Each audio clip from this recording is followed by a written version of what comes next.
Allow me to say in advance that I don't intend this segment to be at all political. It just happens that this is current news right now. Kentucky Senator and former Senate Majority Leader Mitch McConnell has been hospitalized for 3 weeks now. Potentially, once you hear this, and I don't mean to be macabre about it, he'll no longer be hospitalized in one way or another. A 911 call was placed from his home, and an unnamed individual was supposed to be suffering cardiac arrest. Someone who witnessed the individual being removed from the house said that person wasn't moving, but they couldn't see his face. It doesn't really mean anything. Mitch is 84, or perhaps he was 84 because there's been no sighting of him, no phone call, although various people have claimed to have spoken to him and said he's good, he's sharp, he's engaged with business, which is odd because it means he's doing better than he was before the cardiac arrest. If indeed it is his cardiac arrest that we're discussing, he had had a number of episodes which fell somewhere between senior moment, what are you going to do, and oh my God, he's having a stroke at the rostrum. Someone help that man. Now, I don't like his politics. I hate them, in fact, but none of that is funny. It's understandable that we might experience a moment of bitter schadenfreude when someone who has demonstrated a lack of empathy is brought low, but right now he's being chased and perhaps caught by the riderless horse who pursues all of us. As Babe Ruth said at the end of his own life, the woodpeckers have got him. It's not anything to mock because there, but for the grace of God and time, go the rest of us. Go we. Go us? Yes, go us. But go him too, in the sense that he is suffering from the human condition.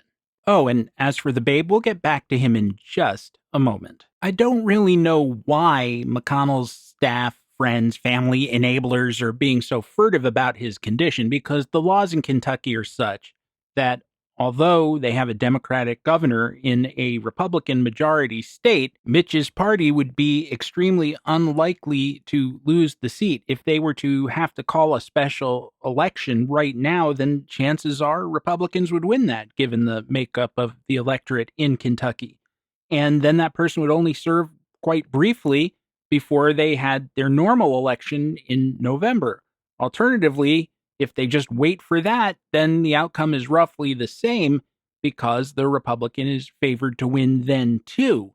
The only downside, actually, is that if Mitch is truly incapacitated or no longer with us, then Kentucky lacks half its representation in the Senate between now and January. Still, at a very basic level, their jobs depend on Mitch keeping his, and that by itself might explain things.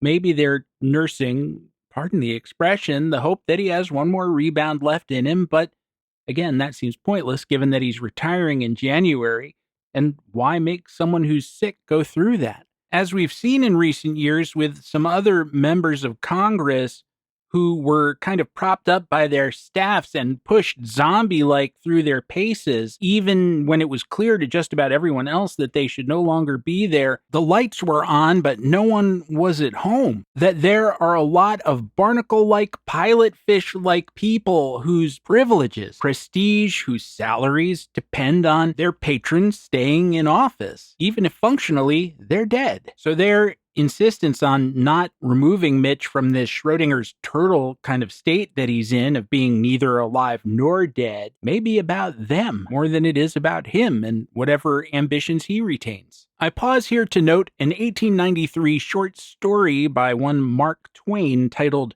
"Is He Living or Is He Dead?", in which a group of starving artists choose one of them to pretend to be dead so as to inflate the value of his work. Then they will all get rich selling it.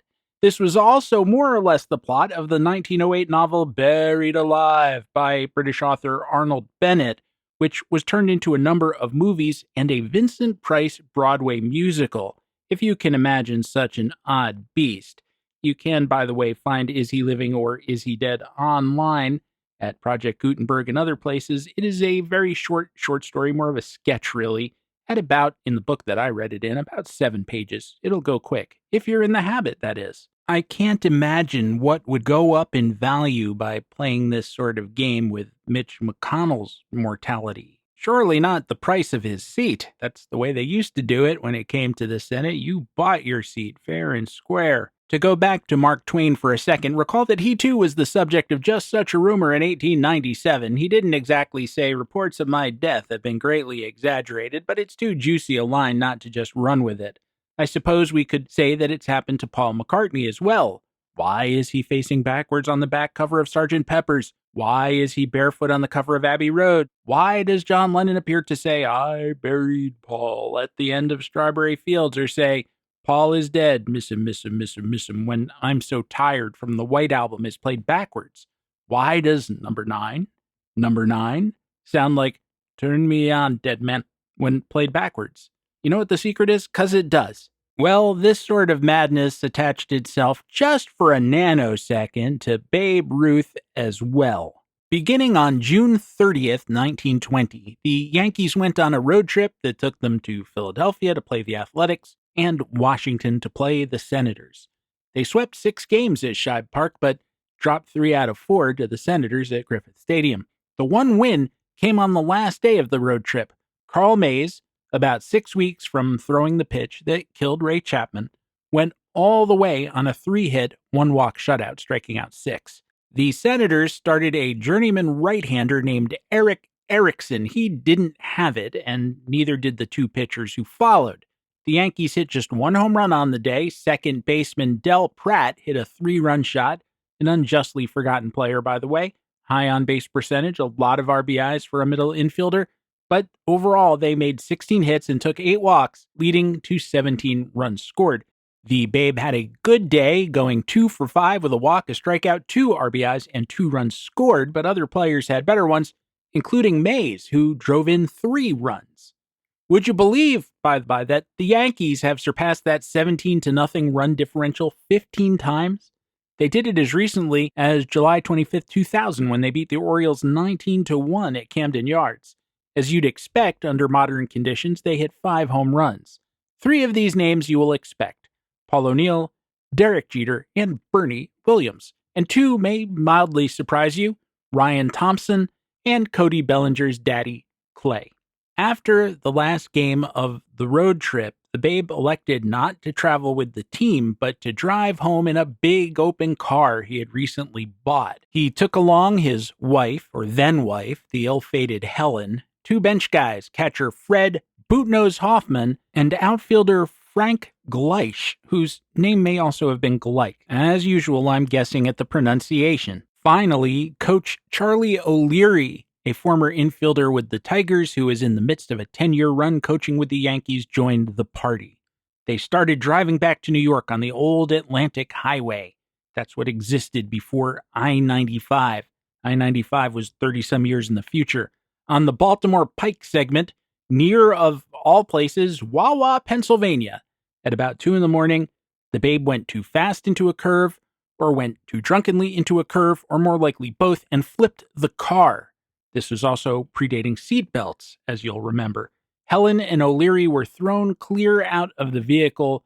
Ruth and the 2 players somehow remained inside it, which was undoubtedly a mixed blessing because it finished its spin out wheels up in a ditch. According to one report, even though Ruth and the 2 players were trapped under the car, he managed to lift it, I quote, "by Herculean effort," at least for long enough for the others to crawl out and then lift it off of him in turn. That doesn't quite make sense to me, but I'm just relaying the information according to what some of the papers anyway said. According to Ruth biographer Robert Kramer, Helen was bruised but seemingly okay, and the same could have been said for Gleich and Hoffman. Ruth had banged up his knee pretty badly and was limping, although he kept playing.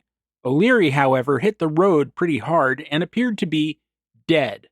"Oh my God," the Babe cried. "Oh my God, oh God, bring Charlie back. Don't take him. I didn't mean it." Which implies that he went into a spin intentionally. Earlier in the trip, had the Babe said, "Charlie, I hope we go into a spin and you die." I doubt it. Just then, O'Leary's eyes fluttered open. "Speak to me, Charlie," the Babe cried. "Speak to me." What the hell happened? O'Leary asked. Where's my hat? Priorities, Charlie. The party limped to the nearby Coleman farmhouse, probably now a used car lot the way things tend to go in America, and they had their wounds treated and were driven up to Philadelphia in another car. They didn't have the one that the Babe had crashed because he told the guy who towed it that he could have it. Sell it for whatever you can get for it. I'm through with it, he said, as if it were the car's fault. Oldsmobile unsafe at any speed, says Babe Ruth. I actually don't know if it was an Oldsmobile, nor do I think he had any intention of dwelling on the issue in public. Some of the headlines that came out of this were pretty funny. Babe Ruth's car turns turtle. Batsman escapes. Well, yeah, but at least one paper had already run a much more severe headline. Ruth reported killed in car crash. Babe Ruth is dead. Miss him, miss him, miss him, miss him, miss him, miss him. I buried George. No one believed that for very long. It seems like perhaps the Colemans called out for the doctor on the party line and someone was listening in, and perhaps a literal game of telephone ensued that went from Babe Ruth is hurting in a local living room to Babe Ruth is laid out in a coffin on the dining room table in a local living room. And that story must have had legs just long enough for the Babe to get his ride up to Philadelphia, at which point he called New York and said, no, I'm alive. Think about the when of that accident. Think about the fact that we are still talking about a beloved figure today and how close we came to something truly dark happening, something world-changing, at least in terms of the way that American culture would evolve during the first half of the 20th century. Again, it was the morning of July 7th, 1920. None of it had happened yet. By it, I mean most of the Babe's career, the lively ball era, the first Yankees dynasty. If he had died or been severely injured in that accident such that he couldn't continue playing, he would have passed from the world of baseball, or just the world period, with 73 career home runs. And don't think that someone else would have just risen to replace him, because it was his home runs and his great charisma centered in New York that changed baseball from an archipelago of regional teams into a national mass market entertainment. The confluence of the game's greatest player in what was then the country's largest media market, and the rise of literacy, which led to newspapers everywhere. Radio was going to come in shortly, already was starting to show up in people's homes. As much as any movie star, it was Ruth who took the United States from a series of isolated provinces and knit the place into one country with one culture. And no, it's never been uniform and it's never been perfect, and there have always been huge differences between regions, many of which we celebrate today, by which I mean, just to give you one example, we go to New Orleans for beignets and Kansas City for barbecue, and sometimes probably the other way around, but it isn't the same. But whether at that time you were standing in Kansas City or New Orleans or New York, all of you had the same guy to talk about. George Herman Ruth. Now, maybe if that hadn't happened, or if the accident had in a more severe way, maybe in the long run we'd still be here the way we are now. But more likely, even though it can be pretty dark here at times nowadays, we'd live in a yet darker, more drab world, indistinguishable from the gray realm we call the infinite inning.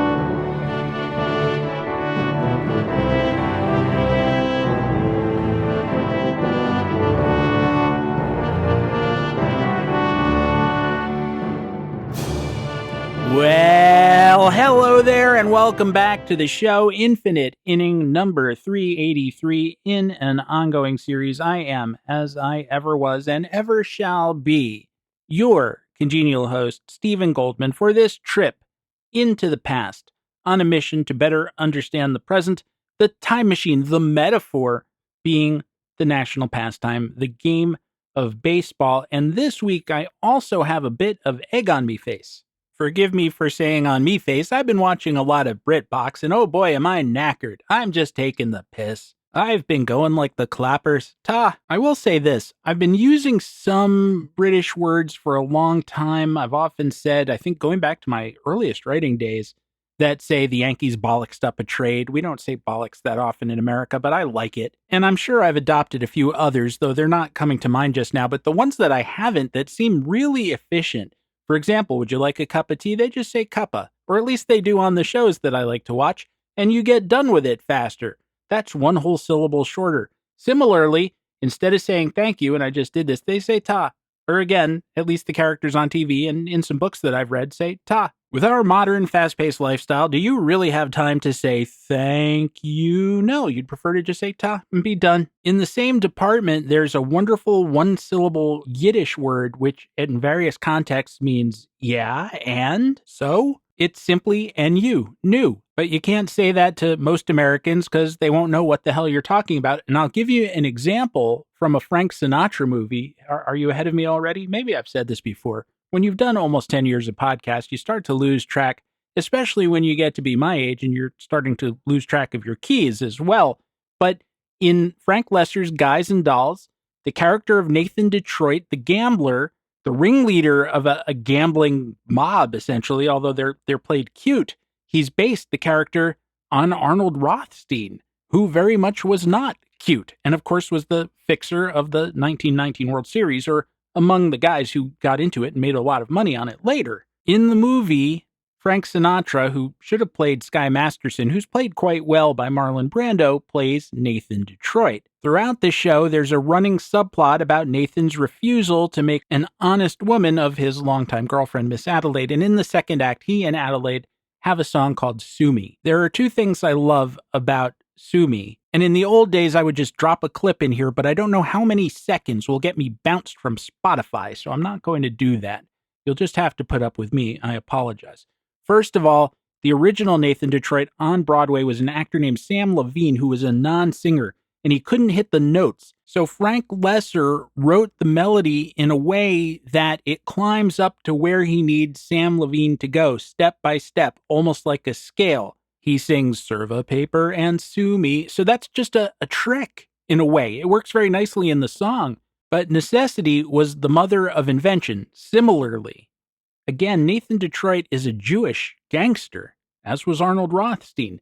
So in the song, he rhymes, I love you with so new. And that's how Sam Levine says it. He throws it away. I love you. So new? What are you going to do? In other words, what now? I could be wrong about this, but when Sinatra went to record the number for the movie, I'd swear no one told him. So when he sings so new, I think he's singing N-E-W. When Alan Sherman, of all people, sings it on a Guys and Dolls album that Frank Sinatra produced, even he says, so new. And by the way, that's where Frank Sinatra got to sing Luck Be a Lady, a song he was meant to sing because Marlon Brando got it in the picture.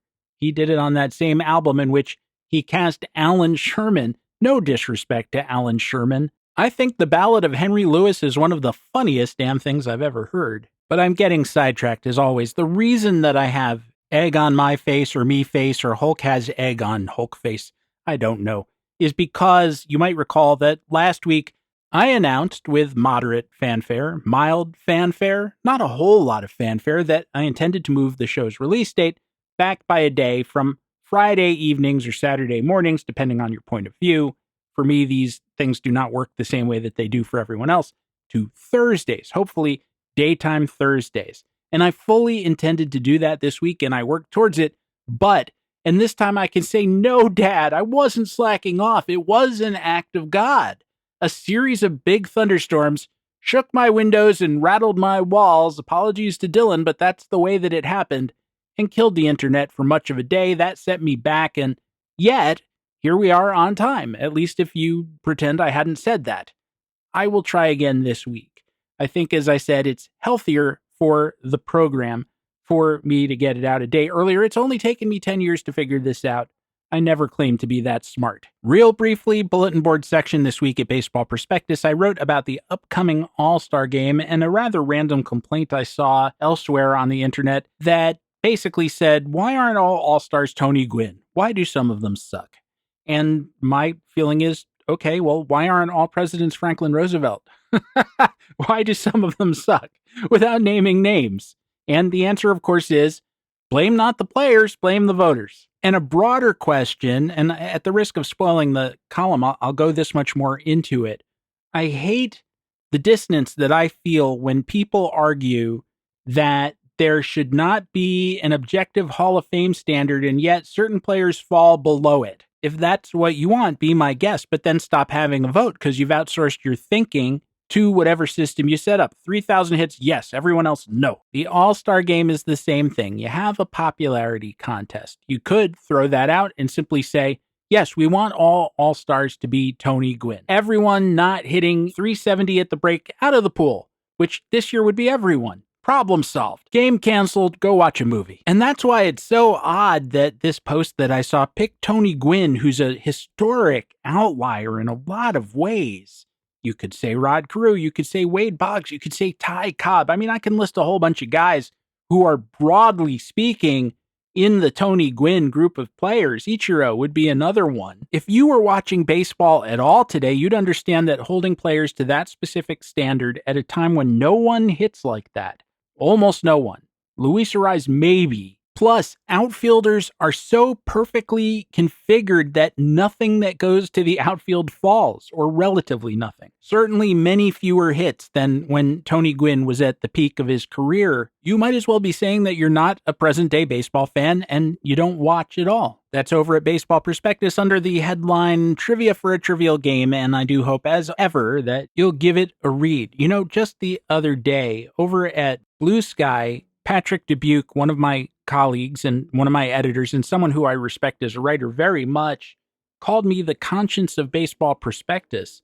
And I was so touched and so moved by that I almost didn't know what to say. I just joked it off by reposting it and saying, aw. And I haven't said anything to him yet, but I should. It's just overwhelming because what I've tried to do is just expand the scope of what is acceptable to write about at a baseball site, just like I have here at the Infinite Inning, by focusing on the intersection of the game and all the stuff that is happening in the world around it. And I didn't do that because I was trying to make some kind of polemical points, although I realize that that happens quite often, but simply because if you're configured to spot those intersections, which somehow my life and education and interests have put me in the position of doing, then I'm really excited to tell you about them. Sometimes I'm happy excited, sometimes I'm angry excited, depending on what the situation is, but I have a need to talk to you about those things. And if I'm doing it well enough or articulately enough that makes a positive impression on someone, whether that's you, and I hope it's you, or my colleague Patrick, who again I respect very much, that means the world to me. I just wanted to share that with you before we moved on. Briefly, because I had a short week with access to the internet and a lot of my research resources, we also once again had a short week with Dead Player of the Day. I think I only got 2 in. The somewhat underrated slugger Lee May, and the kind of odd but perhaps also underrated, but only a little, 1970s and 80s second baseman Julio Cruz. You might recall him from the Mariners and the 1983 White Sox, which were kind of a great team for half a second. I mean, they won 99 games, so that doesn't exactly make them the 1927 Yankees, but they were pretty good. And then, of course, they lost in the playoffs to the Orioles. And as John Schultz once said, one of the many times that his Braves teams went home early from the postseason, no one ever remembers who loses the league championship series. Well, that was that club. It was one of Tony La Russa's first, if not the, I believe, first Tony La Russa postseason team. There were a lot of one-offs on that team. I mean, Ron Kittle wins the Rookie of the Year, was never that good again, at least not while playing every day. He was occasionally pretty good in a platoon role. Greg Luzinski, who of course had a great career, had his second to last season and his final good one at the age of 32. Rudy Law, the center fielder, was a viable everyday player and stole 77 bases. Not to be repeated. Lamar Hoyt won 24 games in the Cy Young Award, and then he got kind of sidetracked. Richard Dotson won 22 games. He wouldn't come close to that again. And not that long thereafter, Hawk Harrelson took over as GM and started tearing that club down. I'd be curious how many teams you can think of, or I can think of. I'm not challenging you exactly, because I don't know the answer off the top of my head right now. Were such thorough flukes in the sense that the 1977 White Sox won 90 games, and then they didn't win 90 again until this 1983 White Sox team that we've been discussing. Then they fell apart quite rapidly, and the next time the White Sox won 90 games was 1990. So 1983 was kind of an island with 6 or 7 years of mediocrity on one side and another 6 or 7 years on the other. A subject for further study for certain. But for now, the ever overdue break. I'm always tardy for them breaks. Tardy for homeroom, tardy for breaks, but hopefully you won't give me detention. On the other side, first, I want to respond to a bit of pleasant reader mail. Reader mail. This is an auditory medium. I mean listener mail. And then we'll get into Act 2 of the show, which is about players, player names, writers, and a kind of obscure expo. But I feel like he shouldn't be or shouldn't have been. Maybe I'll get lucky and I'll have hit on a favorite of yours. You know, the first time I got detention, I was pretty mad, but I found out, hey, enforced reading period, I like it. After that, I tried to get detention.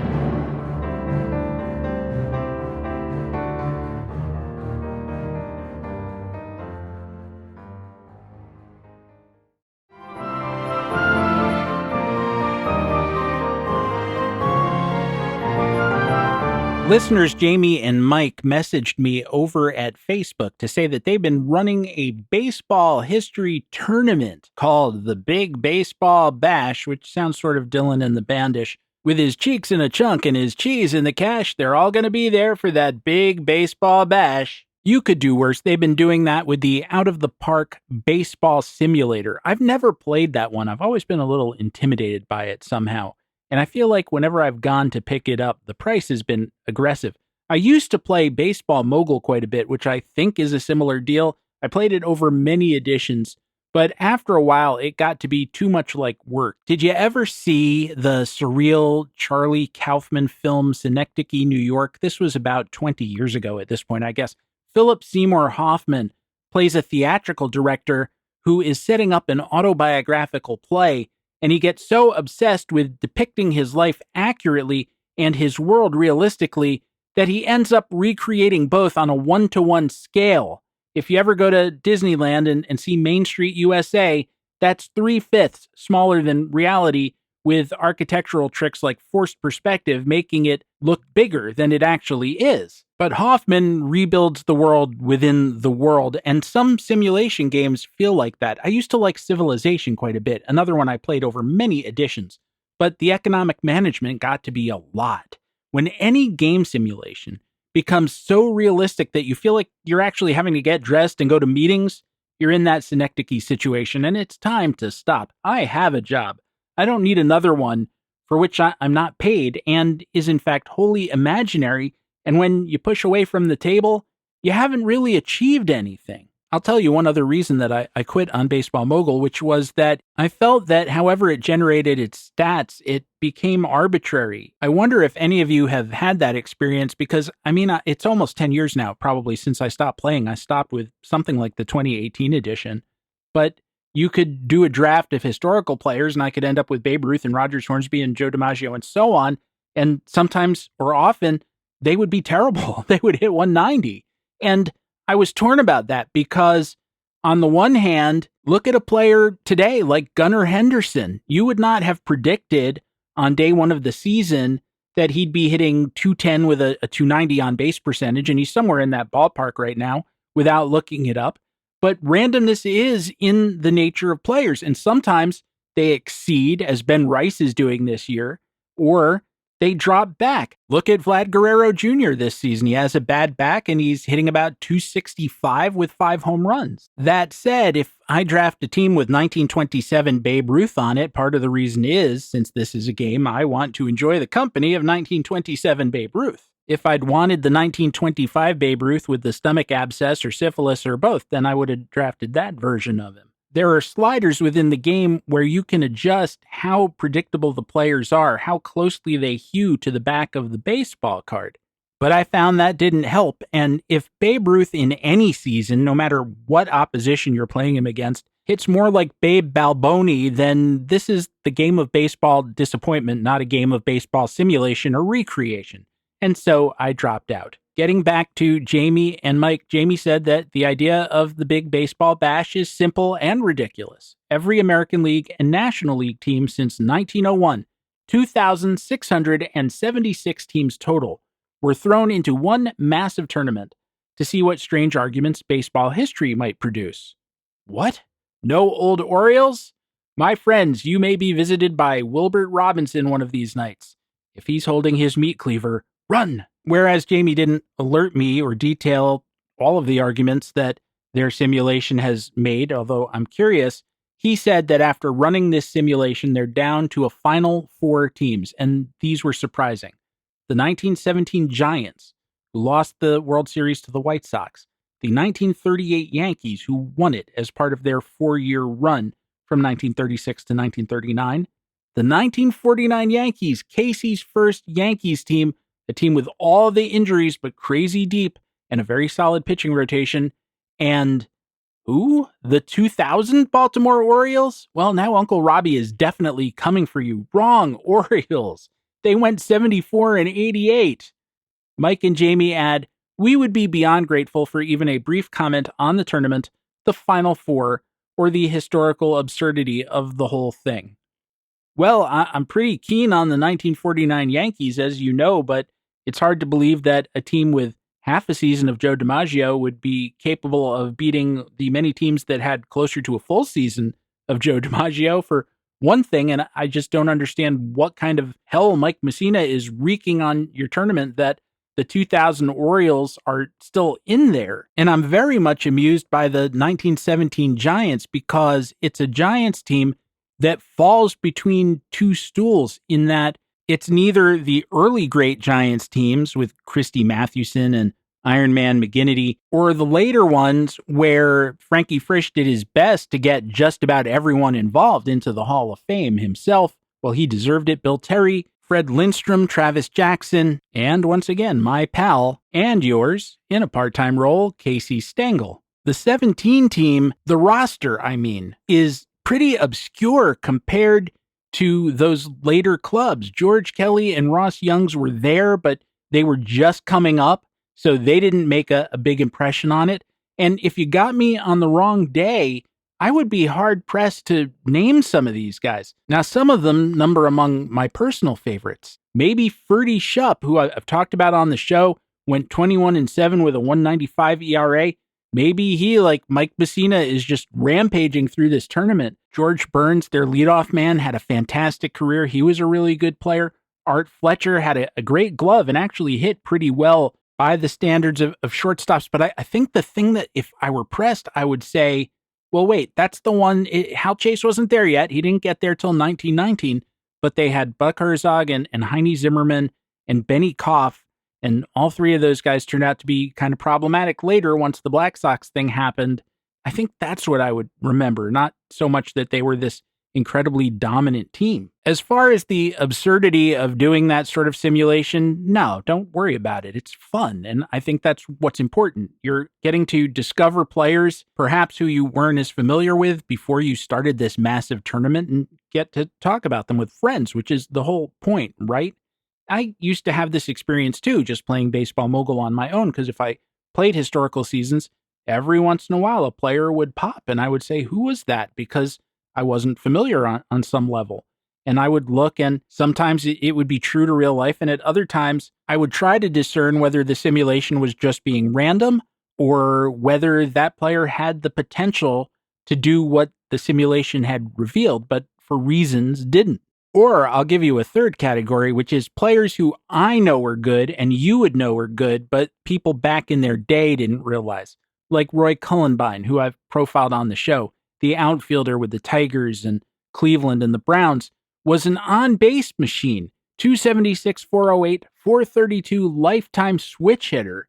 But people looked at him taking all those walks and said, he's lazy. He doesn't want to hit. Pass the baton to the next guy and let him drive in the runs. And so he kept getting benched or traded and whatever. Well, if I'm running a simulation, Roy Cullenbine plays. And then he would run up career totals that he didn't in real life because folks were ignorant. That said, I don't think any of the output can be remotely realistic. Back in the steroids era, before I knew it was the steroids era, I used to joke wherever I was writing that as tough as those 1900s era Cubs were, say, the dead ball era Cubs, Tinker and Evers and Chance, if they saw Mark McGwire coming towards them, they'd most likely just run, screaming, "Ah, giant!" And not like New York Giant either, but a literal giant. And I never mentioned the obvious, which I should now, which is that if they saw Luke Easter coming towards them, they'd also be scared, but for a different, more lamentable reason. Putting that aside, and noting that Luke Easter was also huge, concentrating on height and weight, that the average 1907 Cubs, winner of 107 games, was 5'10" and weighed officially 175 pounds. If we subtract out the pitchers, who are usually taller, the position players drop about an inch and diet down by about 5 pounds. In 2000, the most recent year of the top four in the simulation we've been discussing, the winningest team was the Giants. I mean, in the actual real world, the National League San Francisco Giants, the Barry Bonds Giants. They used 27 players who were over 6 feet tall just in that season alone, including, very briefly, first baseman Damon Minor, who was 6'7". Jeff Kent, the second baseman, was 6'1", and Rich Aurelia, the shortstop, was 6 even. In comparison, Johnny Evers was 5'9" and weighed 125, and that only on the day after he'd eaten 3 large pizzas and a factory case of double-stuffed Oreos, and Joe Tinker was 5'9" and 175, which sounds ridiculous, but Tinker was kind of stocky for a shortstop if you look at the pictures. Still, again, in comparison, then to now, Derek Jeter was 6'3" and 195, and they just didn't have players like that. My point is that we can do a lot of cross-era adjusting for stats and environment, meaning ballparks, meaning relative to the league, but you can't overcome the fact that those fellas weren't as big or as strong or as well-fed as later versions of baseball players were. And that by itself changes everything. I think I remarked on the show recently that it was very common for me when I was a kid, a while ago now, to be watching ball games and the announcers would say, well, here's the new Red Sox reliever. He's a hard thrower. This lad can really pitch it in there at 88 miles an hour. That wasn't his changeup. That was his fastball. And you know, if you've watched film of old-time pitchers, and I'm not talking about going back to the dead ball era, but more recently, when you see the big windup that they take and the way that the ball moves, they're not throwing nearly as hard as today's kids. So now we have our time travel tournament, and we're going to put Aaron Judge up against that guy who's throwing 88. Or conversely, we're going to put Ty Cobb in against Mason Miller, who's breaking the speed of light with his pitches. What happens? I don't think you can know because those guys didn't have that experience, but it seems very likely to me that Aaron Judge is going to continue to hit balls over buildings and that Ty Cobb is going to have a very hard time adjusting, particularly if he's going to swing a heavy club, which was far more common back then, whereas today bats are tapered and lighter so you can get more weight into the bat head and whip that thing around faster, exactly because you need to keep up with the velocity of just about everyone. Similarly, the approaches were different because it was a different game. We can't know how Shohei Ohtani would have hit against the spitball or Frank Chance would have hit against the slider. We can say, well, in a given year, Hans Wagner was 50% more productive than the league, and in another, so was Ted Williams, so that's the same thing, but it's really not the same thing in terms of the way that 50% better expressed itself in the statistics. So I appreciate your bringing this up. I hope you're having fun. I'd love to do something like that myself, but I don't think we can ever know what a realistic version of the experiment would look like, short of a field of dreams situation, and that too is, alas, not realistic. And even then, I don't know how the dead ball era ghosts are going to keep up with the modern era guys. I'm happy to know about this, and I hope you do let me know if Ferdy Shupp pitches those 1917 Giants to the championship. The White Sox denied them in real life. Oh, and one other note in the same department as Hans Wagner and Ted Williams, but different approaches.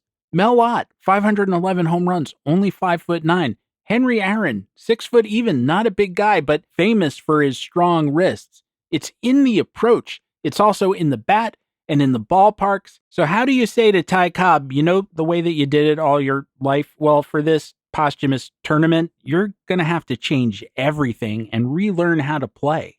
How do you even know he can do it? A lot of kids come from high school or college into the minors with an approach that worked for them in those environments, and they can't unlearn it and pick up a new one once it stops working against better competition.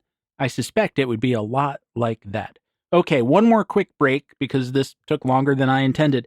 And on the other side, like I said, a note about ball players, writers, how much reading we do, and again, a forgotten expo. Would you believe he was once traded for Maury Wills?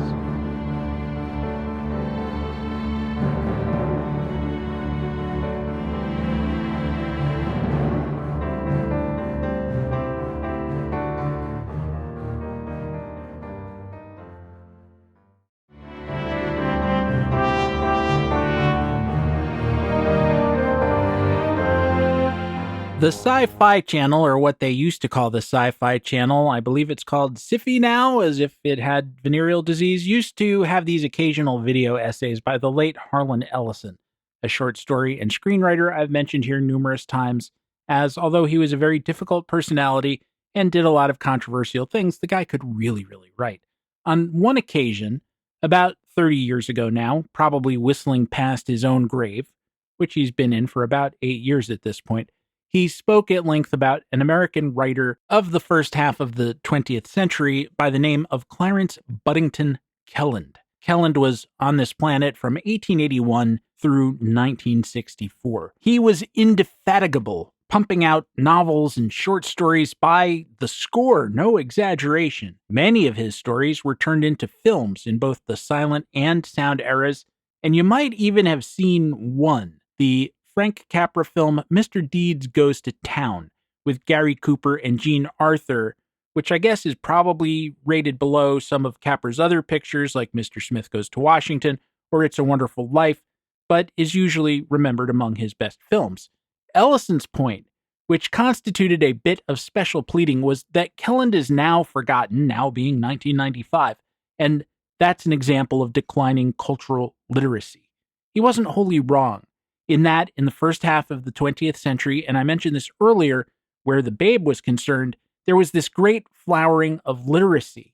More Americans were getting access to education, which meant more Americans than ever could read, and so more people than ever were reading. One reason that Kelland could publish so many words as he could type, apparently, was because there were so many places for his work to appear, whether between covers, meaning a book, or in any of the many magazines which ran short stories. And failing that, the pulps. There were enough readers in America to support all those pages. That's gone now. First because of television, then because of the internet, now because of the very phone on which you might be listening to this podcast, for which I am appreciative, and I certainly use those devices quite a bit myself, but I've been very amused lately to see studies correlating the decline in the birth rate pretty much worldwide with the first release of the iPhone.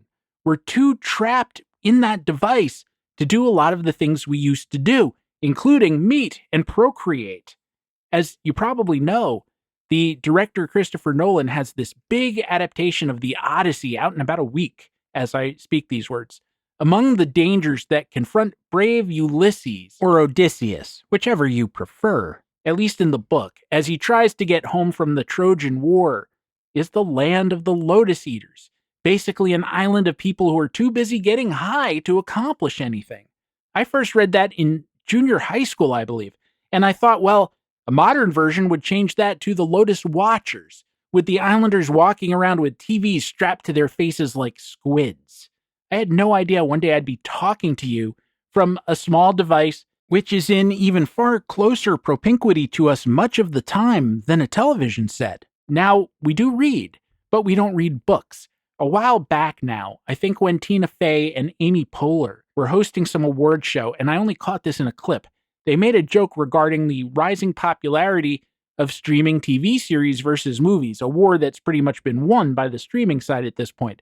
Poehler said, "TV is the one I watch 5 hours straight, but a movie is the one I don't turn on because it's 2 hours. I don't want to be in front of my TV for 2 hours. I want to be in front of the TV for 1 hour 5 times." It's true, and it's about the rhythm of stimulation. Similarly, when we scroll social media, The ones with words, I mean, versus TikTok or YouTube, the former Twitter and the like. We're reading over and over again, 24 words at a time maybe, but how many tweets or tweet equivalents would one have to read before one had amassed enough words to have consumed all of Moby Dick? And yet Moby Dick seems like work. It doesn't dole out the dopamine hits quite the way a good post does. A novel makes the reader more like a laboratory mouse going through a maze, doling out little treats every so often, so you stay with it and reach whatever the big epiphany-like piece of cheddar is, or cheddar-like epiphany either way. And of course, older novels, the big, thick ones from the dawn of the novel, are even harder for our attention spans now because they're more digressive than I am. Melville stops to give you instructions on whaling. Dickens is always describing the drapes. Les Miserables goes away from Jean Valjean for every kind of discussion, architectural lectures, and we just don't have the patience. By coincidence, a couple of days after I started making my notes for this segment, The Atlantic published a long article called The End of Reading is Here by Rose Horowitz. It's their August cover story. The Atlantic is pretty aggressive about their paywall, and while I subscribe to a lot of things because part of my preparation for work, for talking to you and writing other things, is to keep feeding my head with everything that I can, but as hard as I try, I can't read everything, and they happen not to be on my current list. However, I got into this one, so maybe they opened it up to all comers. I urge you to check it out. As I was reading it, I kept writing down things to quote to you, and then I realized I was writing down the entire article. So I would encourage you to check it out, and if you can't get to it online, maybe you have a Barnes & Noble nearby, do what I do, go buy a cup of coffee, grab the magazine off the stand, and skim through it real fast. One of the big takeaways is that so much that we call critical thinking isn't innate but developed as a consequence of the written word. We train ourselves with the written word, and learning to decode and interpret words and sentences helps us learn to decode and interpret the world. And a post-literate society is also very much a post-thinking society. In that sense, Ellison was right. Not so much that, oh no, we've lost Clarence Buddington Kelland, but rather that in some sense we're in the process of losing everyone. If you imagine a battlefield where Shakespeare is in the innermost bailey, then Kelland would have been manning a guard post or a sentry tower on the outer frontier. Well, we're well past that point, and the enemy is at the gate. In another sense, he was wrong, not because Clarence Buddington Kelland was fungible or because people were failing to appreciate him enough. I don't know whether they should have or shouldn't have, but rather because he failed to reckon with all the other books and articles and stories that had come along since the heyday of Mr. Kelland, when, even then, just because of the nature of publishing, which I've already described, or the nature of literacy, I should say, there was so much to read. There just isn't enough time, and simultaneously too much of time passing. I love books. I look at book-oriented websites and newsletters every day, and every day I get notifications with titles like 72 science fiction novels you must read in July. I might get to one, if it sounds like a classic. Ditto all the other genres, plus nonfiction, self-improvement, science, whatever, baseball, honestly. Especially because, being a history guy, I also want to add Clarence Buddington Kelland to my list. I have had my eye on his 1932 novel, The Crooner, about the rise and fall of a Russ Columbo-like figure for years. So add that to the pile. Make it 73 books I have to read this month. I'll get through 2, 3. You probably haven't heard of Ross Columbo either, but he's been dead since 1934 when he was only 26. And again, there have been a lot of pop singers since then. He was one of many competing with Bing Crosby at that time, and then he made the mistake of being around a friend, put that in heavy quotes, friend, who was showing off a loaded gun and put a bullet through his eye. Not his own eye, the singer's eye.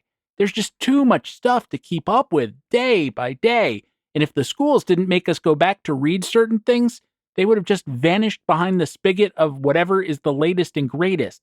Like a game of Tetris where everything is its own layer. Everything that's old has the highest density, everything that's new has the lowest, and it just stacks like some ridiculous blancmange. And that includes Shakespeare. Allow me, if you would, to give you my own version of Clarence Buddington Kelland, except that, as ever, it crosses over into baseball. From 1969 to 1975, that is their first day through disco, roughly, the Expos had a third baseman and left fielder sometimes named Bob Bailey.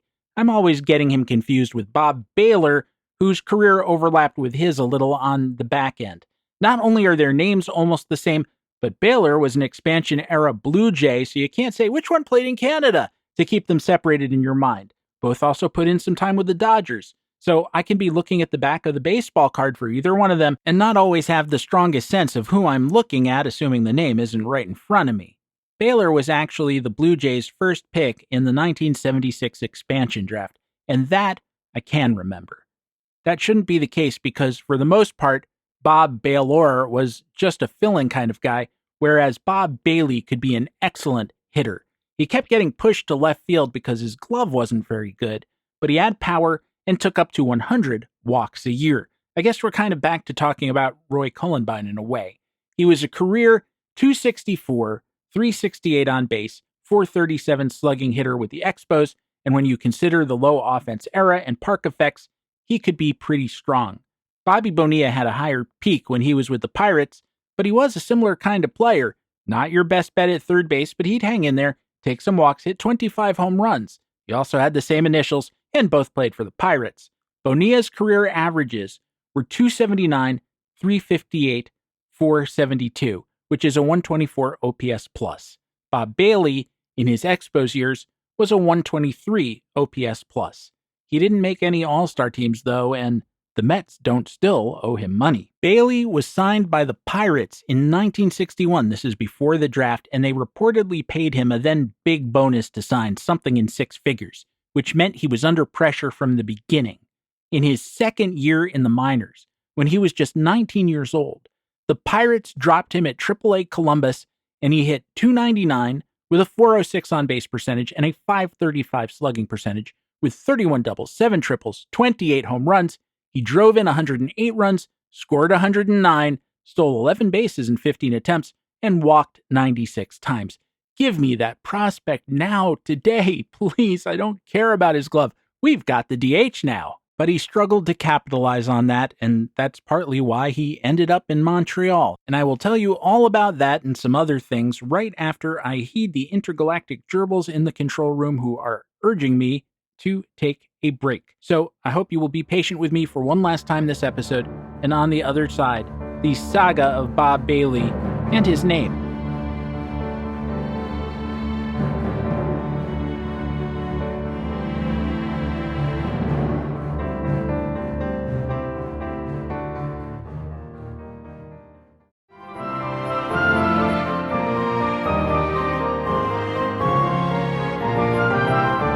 Bailey didn't exactly struggle in his first 4 years in the majors because having a high on-base percentage via taking a lot of walks gives a player a pretty solid floor. The Pirates were impatient, though, especially since he didn't set the world on fire either, and if you don't hit at a high level and you're not a technician with the glove, well, unless we're talking about a manager with seemingly infinite patience like Aaron Boone, folks are going to get frustrated.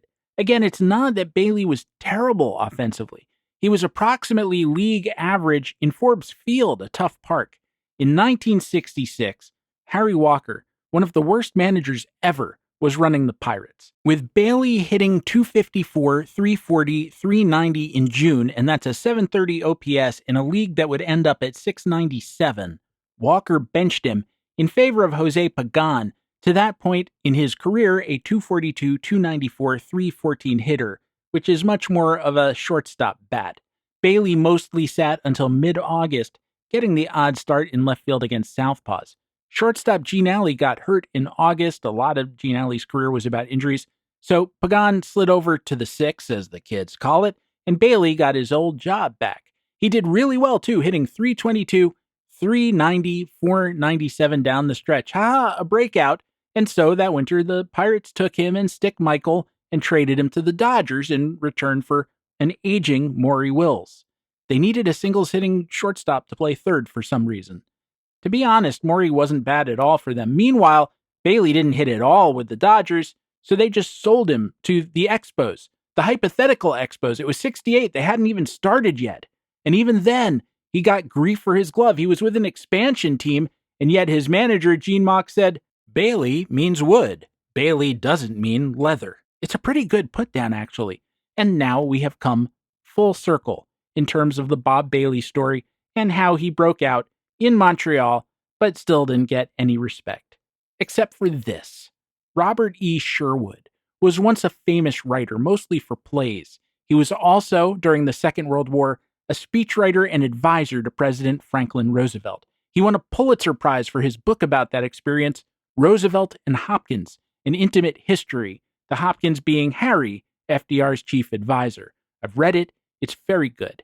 He also got an Academy Award for writing the screenplay for the best of the immediate post-war films. There's really nothing else like it.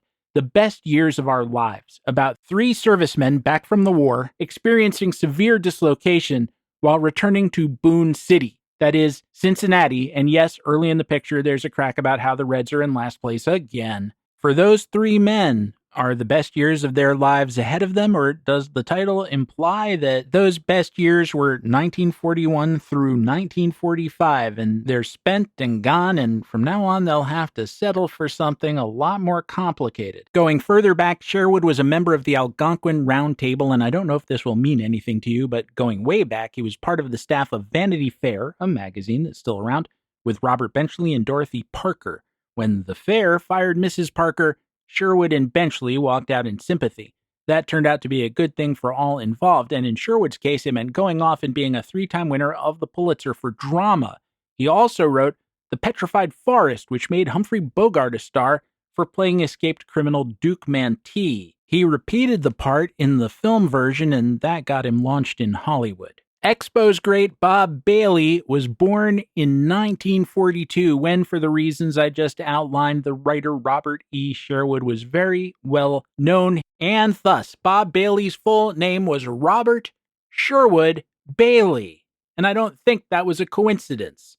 I think it's an exemplar of the culture at the time and what was valued. And I identify with that and his parents because we named our son Clemens. We just left off the Sam, but the impulse was the same.